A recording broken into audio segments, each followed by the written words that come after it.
제6장 파트 3 부분 강의를 시작하겠습니다. 정책 변동에 대해서 살펴보겠습니다. 정책 변동이라고 하면 이런 거예요. 우리가 평창올림픽도 개최하고 했는데요. 국제 행사를 유치를 하기 위해서 정책을 펼치잖아요. 그런데 만약에 유치에 성공했다면 그 다음부터의 정책은 어디에 포커스를 맞추게 되나요? 그 유치한 행사를 어떻게 하면 성공적으로 개최할 건가? 거기에 초점이 모아지게 되겠습니다. 이처럼 여러 정책 활동의 변화를 통해서 정책은 변동하게 되는데요. 이번에 정책 변동의 유형은 크게 4가지로 나눠볼 수가 있습니다. 이 중에서 중요한 것은 두 번째, 정책 유지와 세 번째, 정책 승계가 중요하다 하겠습니다. 우선 정책 유지를 보면요. 이 정책 유지라는 것은 새로운 정책으로 대체되는 것이 아니다라는 거예요. 그러니까 기본 골격은 유지를 하고 다만 상황이 변화되면은 거기 변화에 따라서 적응하는 거다 이렇게 봅니다.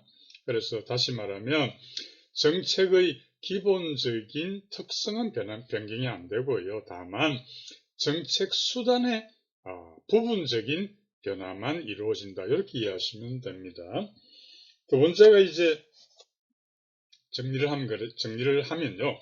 정책 유지는 현재의 정책을 기본적으로 유지하는 거고요. 수단의 변화인데 그 수단의 변화도 부분적인 변화만 이루어진다. 이렇게 이해하시면 됩니다. 두 번째 이제 3번인데요. 정책 승계가 되겠습니다. 이것은요. 변화가 일어나는데 수단에서 중대한 변화가 일어난다는 점이 정책 유지와 다르다 이렇게 봅니다. 다시 말하면 정책 승계라고 하는 것은 뭐냐면 현재 정책의 기본적인 성격을 바꾼다 이렇게 볼 수 있습니다.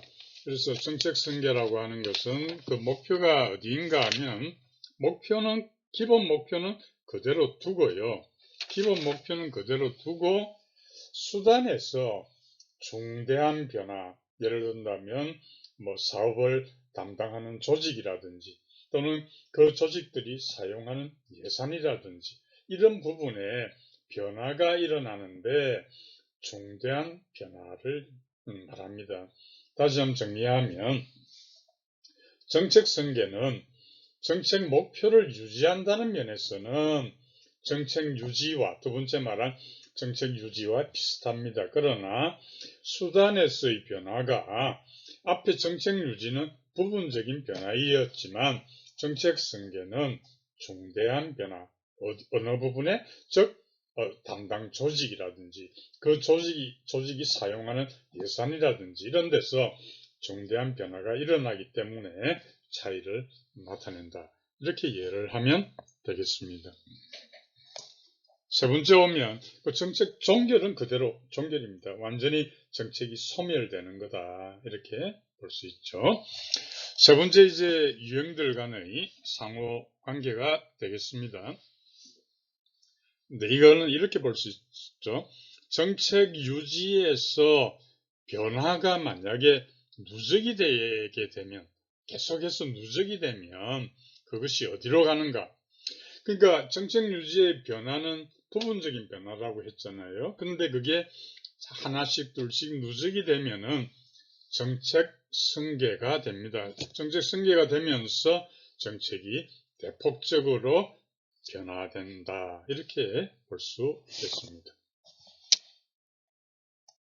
문제풀이입니다. 1번입니다. 아래 내용이 가리키는 것은 맨 첫 번째 줄에 sunset 나오죠. 그러니까 이게 뭐냐면 일몰법이라고 합니다. 1번의 내용은 일몰법. 어떤 조직이 만들어지면 이게 기한이 언제가 되면은 그대로 없어진다. 이런 내용이죠. 그래서 어느 때 해가 질 것인지 sunset 미리 결정하는 제도다. 그래서 맨 밑에 줄에 보면 조직 자체까지 종결시키는 제도, 일몰법이 되겠습니다. 이번 문제인데요. 이건 방금 제가 설명드렸습니다. 현재 정책을 새로운 정책으로 대체하는 게 아니고요. 두 번째 줄에 정책의 기본 골격은 유지하되, 이 말은 1번의 정책 유지가 되겠습니다. 답은 1번입니다. 3번 문제입니다. 정책 변동 중에서 정책 목적은 유지하되, 목적 유지는 두 개가 있죠. 해당되는 게 정책 유지와 정책 승계가 되겠습니다. 하되 세부적인 정책 수단을 변화시키는 것 하면은 정책 승계가 되겠습니다. 그래서 사업의 어떤 담당 조직이라든지 그 조직들이 사용하는 예산이라든지 이런 데서 중대한 변화가 발생하는 것이다. 답은 4번이 되겠습니다. 4번 문제입니다. 호그우드와 피터스의 정책 변동 옳지 않은 것 보겠습니다. 1번에 정책 혁신은 기존의 조직 예산을 활용한다. 이렇게 되는데 틀린 지문이 되겠습니다. 정책 혁신이라고 하는 것은 새로운 정책을 만들어내는 것이니까 기존의 조직과 예산을 활용하지가 않습니다. 이게 하나 예를 들어 보면 이렇습니다. 요즘 인터넷이 활용되는 정도가 아주 높죠. 따라서 거기에 각종 사이버 범죄가 빈발하고 있습니다. 그러면 뭐가 만들어지나요? 사이버 범죄 수사대가 신설되는 것, 이런 것이 정책 혁신의 하나 예가 되는 것이죠. 새로운 정부가 하지 않던 영역에 새로운 정책을 결정하는 것이다. 이렇게 보고요. 그래서 기존의 어떤 조직이나 예산은 없는 거예요. 활용했다는 건 틀린 지문이 되겠습니다. 이번에 보면 정책 종결은 정책을 완전히 소멸시키는 것이다. 끝내면서 이를 대체할 다른 수단을 결정하지 않는다. 이번 지문은 옳은 지문이고요. 3번에 보면 과속 차량 단속이라고 할 때 직접 경찰관이 단속하는 게 아니고 무인 감시 카메라 단속, 이런 것은 정책 승계 중 선형적 승계에 해당한다. 맞습니다. 선형적에 대비되는 게 비선형적이죠. 그러니까 비선형적 승계라고 하는 건 뭐냐면 복합적 정책 승계를 말합니다. 복합적 정책 승계를 비선형적 승계라고 하는데요. 복합적 정책 승계라고 하는 것은 뭐냐면 여러 가지가 정책 유지나 정책 종결이나 등등 이런 것들이 복합적으로 나타날 때 복합적 정책 승계라고 한다. 이렇게 이해하시면 되겠고요. 네 번째 보면 정책 유지는 현재 정책을 기본 유지하면서 수단에서는 부분적인 변화 맞습니다.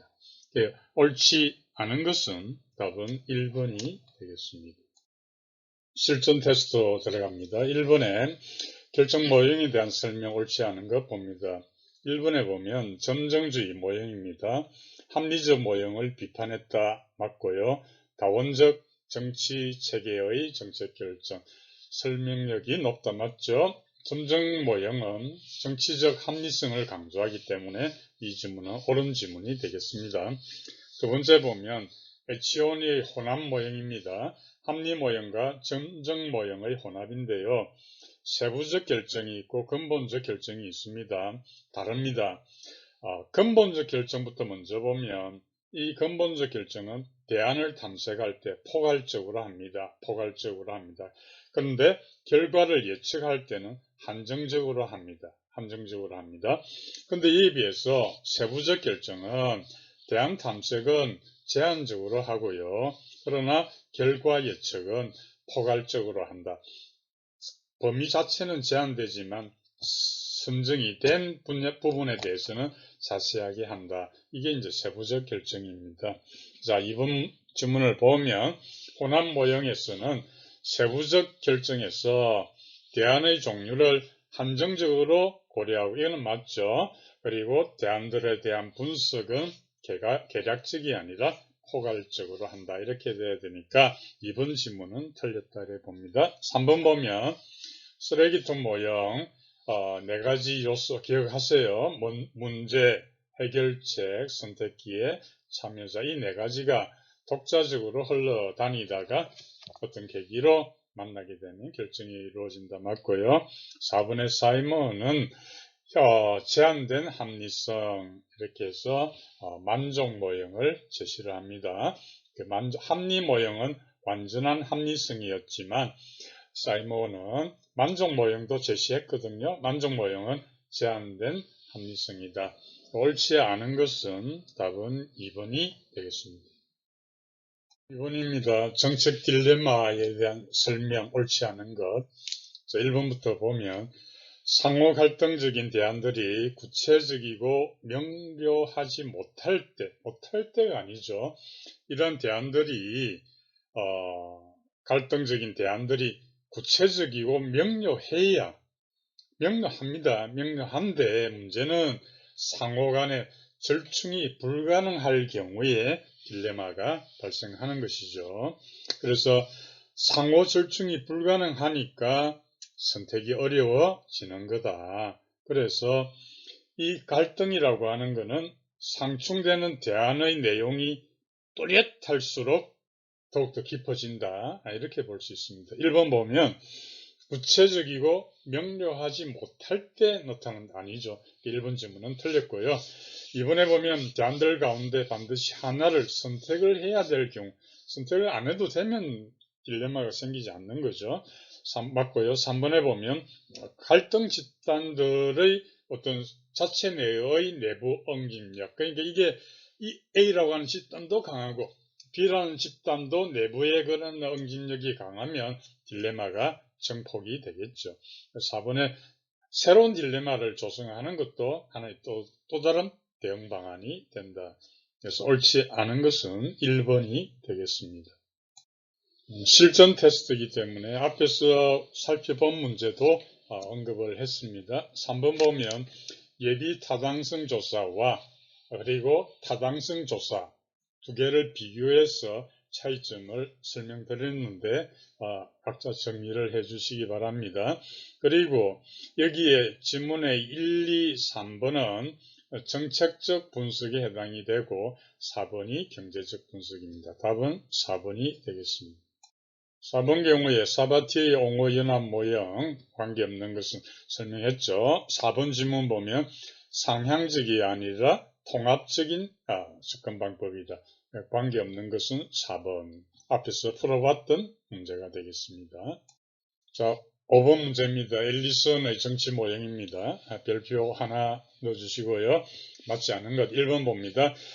정치 모형 모델 3에서는 참여자 개개인이 주체가 된다 그랬죠. 맞고요.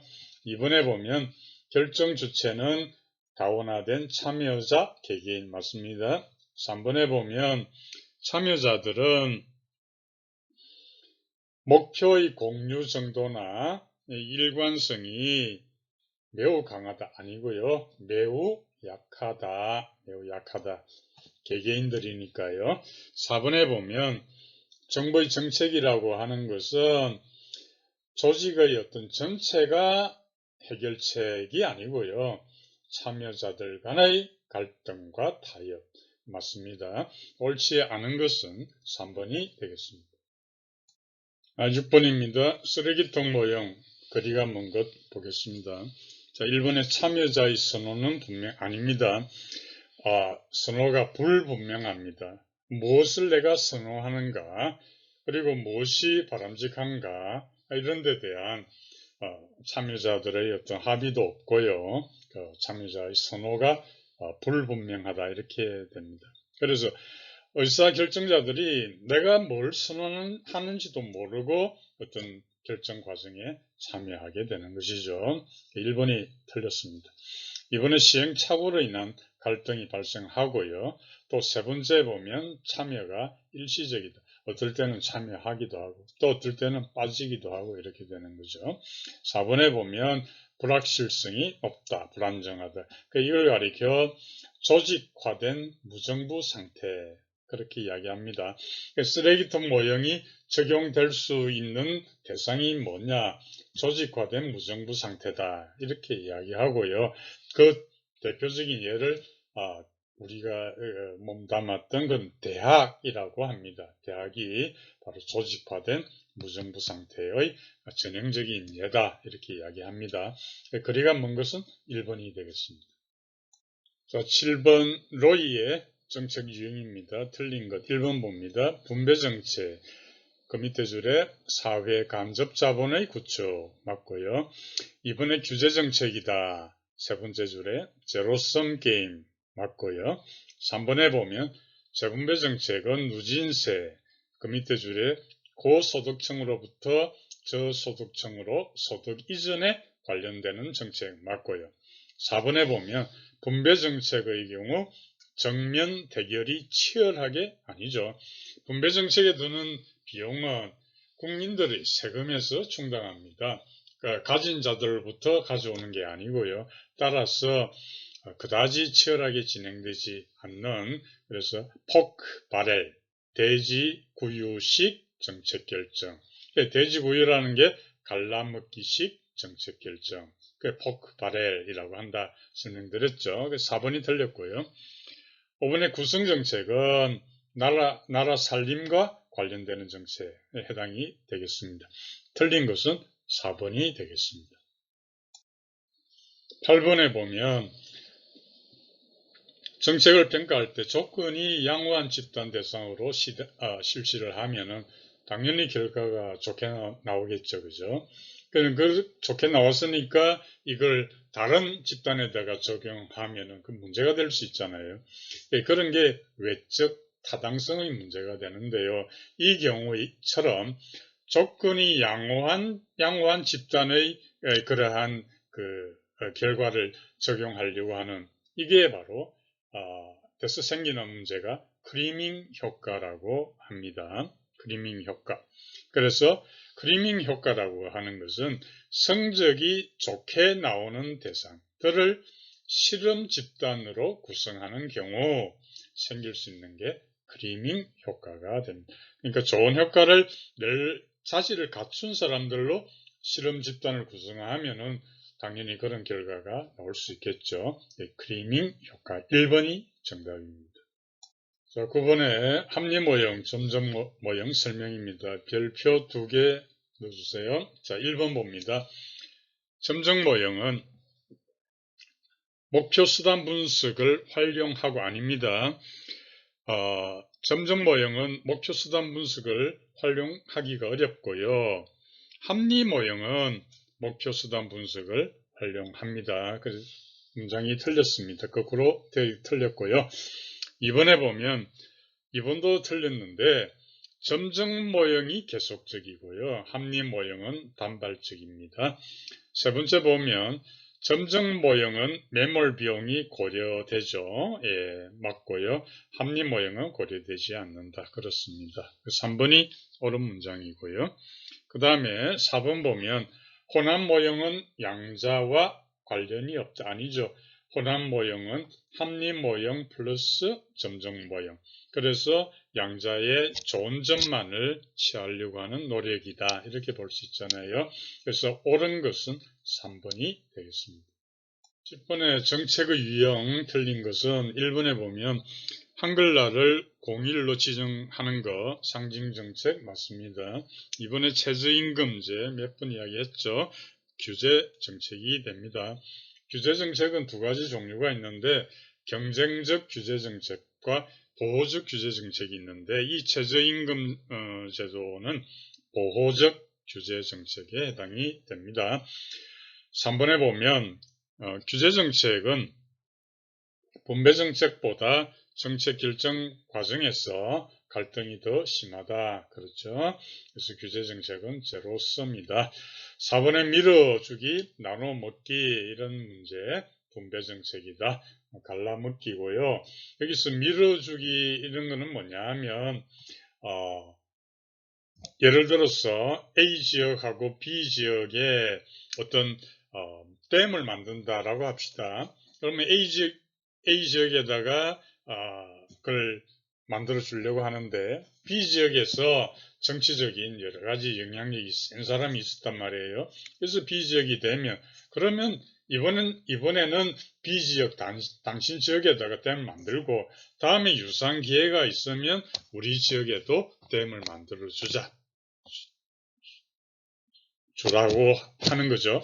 그러면 상호간에 이렇게 밀어주기가 되는 거죠. 상부상조가 되는 게 바로 분배 정책이다. 이래 봅니다. 자, 10번에 옳지 않은 것은 2번이 정답이 되겠습니다. 11번은 티브 가설에 관한 건데요. 별표 하나 넣어주시고요. 틀린 것입니다. 1번에 보면 조세에 대한 정보 공개 주민이 알고 있어야 하겠습니다. 두 번째가 맞고요. 두 번째가 주민 스스로 선택한다. 그래서 vote by fit라고 그랬죠. 2번도 맞고요. 세 번째 보면 외부 효과가 없어야 합니다. 외부 효과가 있어가지고 다른 지역도 그걸 혜택을 누릴 수 있다면 주민들이 발에 의한 투표 이렇게 이동해 갈 필요조차 생기지 않는 거죠. 그래서 외부 효과가 없어야 한다. 네 번째 보면 모든 정부는 최적 규모를 추구한다. 이게 무슨 말인가 하면요. 만약에 최적 규모보다 좀 적은 지방정부가 있다면 이 지방정부는 더 많은 주민을 데리고 오려고 하는, 유입시키려고 하는 노력을 하겠죠. 그렇게 함으로써 최적 규모를 추구하게 될 겁니다. 여기 한 가지만 더 추가하겠습니다. 배타적 구역 설정 조건인데요. 그러니까 이 티브가 말하는 조건 중에 하나가 배타적 구역 설정이라는 게 있거든요. 이것도 하나 이해를 하고 넘어가겠습니다. 이게 무슨 말인가 하면 지금 어떤 지역의 주민들이 살고 있는데 다른 지역으로부터 많은 사람들이 이주를 해온다면 그 사람들이 늘어날수록 기존에 있던 사람들이 누릴 수 있는 혜택이 줄어들지 않겠습니까? 그래서 아무나 오지 마라 해서 거주 요건을 세우는 거죠. 주는 거죠. 그래서 예를 든다면 우리 지역에 오는 이주민들은 주택을 예를 들어서 20평 이상, 20평 이상 아파트에 거주할 수 있는 사람으로 한다. 예를 들어서 그런 조건을 부과를 해가지고 그 사람들이 진입해 오는데 하나의 장벽을 쌓는 거죠. 그런 걸 배타적 구역 설정이라는 것도 TV의 그 조건에 포함된다는 거 참고로 말하겠습니다. 그래서 이 문제 틀린 것은 3번이 되겠습니다. 자, 12번 정책 결정 요인론입니다. 이건 뭐냐 하면 정책의 내용을 결정하는 요인들이 크게 보면 두 가지인데요. 하나는 사회 경제적 요인이고 또 다른 하나는 정치적 요인입니다. 어느 요인이 정책의 내용을 결정하는가 이걸 다루는 게 정책 결정 요인론인데요. 그 중에 하나가 도슨과 로빈슨이 이야기했던 경제적 자원 모형입니다. 그 내용을 보면요. 이 사람들은 사회 경제적 요인의 상대적 중요성을 이야기한 사람이에요. 1번에 보면 소득, 인구 등의 사회 경제적 요인이 결정한다 맞고요. 2번에 그에 비해서 정치적 변수는 별로 영향을 못 미친다 이거고요. 맞고요. 3번에 보면 정치체제, 정치적 변수가 되겠죠. 이거는 매개 변수가 아니다 이렇게 봤는데 4번에 보면 4번 지문은 틀린 지문이 되는데요. 사회 경제적 변수, 정치체제, 정책은 순차적 관계다 아닙니다. 이 두 사람의 이야기는 오로지 이 첫 번째 있는 사회 경제적 변수가 정치체제나 정책에 영향을 미친다는 거예요. 여기 보면 두 번째 화면에 보면 두 번째 정치체제 정책 간에 어떤 관계가 있어 보이는 듯한 것은 이것은 이 앞에 있는 사회 경제적 변수가 영향을 미치는 사회 경제적 변수가 요 정치 체제와 정책 간에 무슨 관계가 있는 것처럼 보이게 해준다는 것이죠. 실질적으로는 이 정치 체제와 정책 간에는 아무런 관계가 없다. 그래서 이 관계를 허위 관계라고 합니다. 이 두 사람은요. 정치 체제와 정책은 서로 간에 아무런 관계가 없는데 이 사회 경제적 변수가 들어서 마치 이 둘 사이에 어떤 관계가 있는 것처럼 하는데 실상은 이 양자는 허위 관계이다. 이런 주장을 하고 있습니다. 어쨌든 옳지 않은 것은 4번이 되겠습니다. 13번입니다. 최적 대안을 선택할 때 사용되는 기준인데요. 별표 2개 넣어주시고 여기 보면 라플라스 기준입니다. 라플라스 기준에 의해서 기준을 이해할 때 어느 대안이 최적 대안으로 선택이 되느냐 이렇게 하거든요. 자, 이 라플라스 기준은 여기 대안 보세요. 화면에 보면 A1 대안, A2, A3가 있을 때 상황은 situation 1, situation 2, 상황 1, 상황 2, 3 이렇게 된다면 라플라스 기준은 뭐냐면 불확실한 상황에서 각 상황이 발생할 확률이 모두 동일하다. 이게 기본 가정이 되는 것이죠. 그렇다면 S1, S2, S3가 발생할 확률이 모두 동일하니까 요 합하면 50에 더하기 20하면 70, 그 다음 10을 빼면 60이 되겠고 상황이 3개니까 3분의 60 하면은 이것은 20이 되겠습니다. 20이라고 하는 기대치가 만들어지게 되겠죠. 그러면 A2도 마찬가지 방법으로 30 더하기 24 더하기 15 해가지고 이걸 3으로 나누고 밑에 것도 똑같은 방식으로 하면은 가장 큰 값을 최적의 대안이다. 이렇게 보면 계산해 보면 A3가 가장 큰 값이 됩니다. 그래서 A3가 최적 대안이었습니다. 답은 3번이고요. 이렇게 하는 방법이 라플라스 기준이 되겠습니다. 14번 내적 타당도 위협 별표 2개 하시고요. 바르게 연결한 거 보겠습니다. 가나 따라 이렇게 효과가 제시되었고요. A번부터 보겠습니다. 시간의 경과 때문에 발생하는 집단의 특성 변화. 얘가 바로 초등학생들에 대한 우유급식 했더니 체중이 몇 킬로 증가했다. 이렇게 판단하려고 할 때 생각해야 될 게 자연적인 체중 증가를 생각해야 되겠죠. 그죠? 그래서 이런 것을 성숙 효과라고 합니다. 성숙 효과. B 보겠습니다. 프로그램을 실시하기 전후에 유사한 검사를 반복하는 경우에 신속도가 높아져서 측정치의 영향, 이게 실험 효과라고 합니다. 자꾸 여러 검사를 여러 번 하다 보면 좀 눈에 익게 되겠죠. 그 영향을 미치는 것이고요. 세 번째 C 보면 어떤 그 효과를 보려고 하는데 측정하려고 하는데 다른 어떤 외부적 사건 때문에 예를 든다면 이런 거예요. 지금 뭐 도시의 교통에 있어서 어떤 새로운 어떤 제도를 시행하려고 합니다.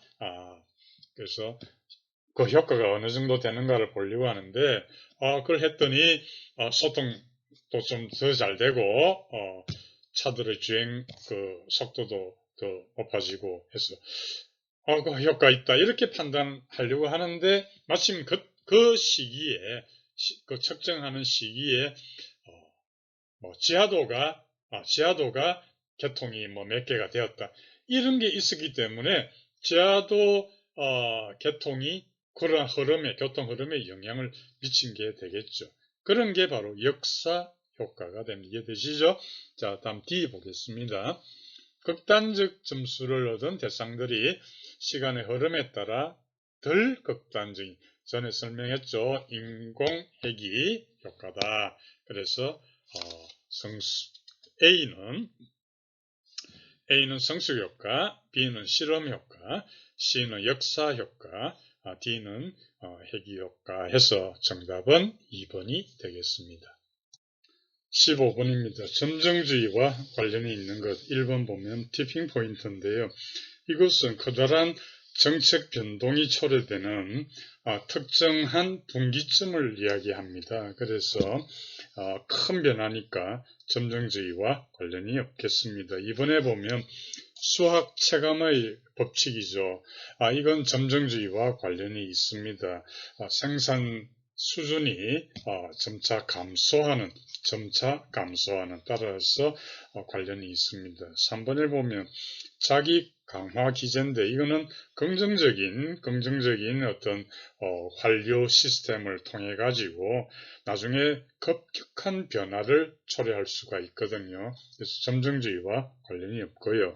4번에 보면 단절적 균형 모형, 이거는 뭐냐면 전쟁이나 혹은 뭐 경제 대공황이나 이런 걸로 인해 가지고 급격하게 제도가 변화되는 걸, 이걸 단절적 균형 모형이라고 합니다. 급격한 제도가 변화되었다가 나중에는 다시 안정을 찾는 이런 과정이 순환되는데요. 어쨌든 점정주의하고는 그런 깊은 관계는 없다, 이렇게 볼 수 있습니다. 따라서 관련 있는 것은 바로 2번이 되겠습니다. 자, 16번 문제는 짧은 문제지만 별표 3개를 넣어주세요. 그리고 여러분들이 지금 푸시는데 풀 때 실수하지 않고 할 수 있도록 해보기 바랍니다. A사업을 집행을 하려고 하는데 총 비용 80억입니다. 그러면 이거는 비용의 현재 가치 합계가 80억이 되는 것입니다. 근데 1년 후의 80억은 현재 소요가 된 거고요. 1년 후의 예상 편익은 120억인데 이거는 1년 후니까 이자를 계산을 해야 되겠죠. 따라서 이 120억은 뭐분의 120이 되는가 하면 1 플러스 R, 1 플러스 R, 이 R이 지금 이 문제에서 답을 구하는 거예요. 1 플러스 R 분의 120 이렇게 해야 단위는 억입니다만은 1 플러스 R 분의 120 이퀄 80이 되는 거죠. 그러니까 현재의 편익의 총 현재 가치 합계하고 비용의 현재 가치 합계가 같아야 되는 거죠. 그래야 NPV가 제로가 되는 거지 않습니까? 그게 바로 내부 수익률이 되는 거죠. 그래서 1 플러스 R분의 120 이퀄 80 해보면 이 R이 바로 50%, 답은 2번이라는 걸 알 수가 있습니다. 7번도 별표 2개를 하고 꼭 기억을 해 주시기 바랍니다. 자, 가나다라가 어디에 해당하는가를 봅니다. 윌슨은 4가지 규제정치 유형을 이야기했었죠. 가부터 보겠습니다. 가는 정부 규제로 인해서 비용은 다수에게, 편익은 소수에게. 그래서 그랬죠. 비용이 다수에게 가니까 주머니에서 나가는 돈은 얼마 안 된다. 신경을 별로 안 쓴다. 그러나 그걸 다 모으면은 엄청난 액수가 되는데 그 편익을 가지는 사람들은 소수다. 그죠? 그러니까 이 감시 감독을 누가 해야 되느냐? NGO가 해야 되는데 이 상황은 고객 정치 상황이다. 몇 번 설명을 드렸습니다. 그 다음에 나의 경우는 정부 규제로 인해서 비용과 편익이 다 작다, 2개 다 작은 상황, 이거는 대중정치 상황이다, 이런 이야기 했고요. 다에 보면 비용과 편익이 모두 소수에게 국한이 되는 거예요. 그러니까 비용도 그렇고 편익도 그렇고요. 그러니까 양 집단은 다 온 힘을 다해가지고 쟁취하려고 하겠죠. 이런 것을 이익집단 정치상황이라고 했고요. 마지막 라에 보면 피규제 집단에게는 비용이 소수에게 집중이 됩니다. 그래서 이것은 규제로 인한 편익은 일반 시민 포함 넓게, 그러니까 이 경우는 기업가적 정치 규제 상황 이렇게 이야기했습니다. 그러면 각각이 해당되는 유형을 좀 소개하면 가에 해당하는 고객 정치 상황에 해당하는 것이 수입 규제 혹은 최저 가격 규제 이런 게 해당이 되겠고요. 그 다음에 나에 해당하는 게 대중 정치 상황인데 여기에 해당하는 것은 종교 활동에 대한 규제 혹은 출판물의 어떤 윤리 규제, 음란물 규제 이런 것들이 해당이 되겠습니다. 다에 해당하는 것이 이익집단 상황이 되겠습니다. 이 경우는 그 양 집단이 서로 치열하게 경쟁을 하고 갈등을 빚는데요. 하나 예를 든다면 한약 규제 혹은 의약 분업 규제 이런 것들이 해당이 되겠고요. 라에 해당하는 것이 기업가적 상황이 되겠습니다. 그래서 기업가적 상황에는 예를 든다면 환경오염 규제라든지 원자력 발전 규제 이런 게 해당이 되겠습니다. 자, 그러면 17번의 문제에서 바르게 짝을 지은 것은 몇 번이냐? 답은 1번이 되겠습니다. 1번에 보시면 가, 수입 규제, 나, 음란물 규제, 다, 한약 규제라, 원자력 발전 규제. 그래서 정답 1번이 되겠습니다. 즉, 정책 파트 설명을 모두 마칩니다. 지난번에 이야기했지만 2021년도 국가직국업에서 정책 파트 문제가 20문제 중 4문제나 출제가 되었거든요. 잘 정리하시기 바랍니다.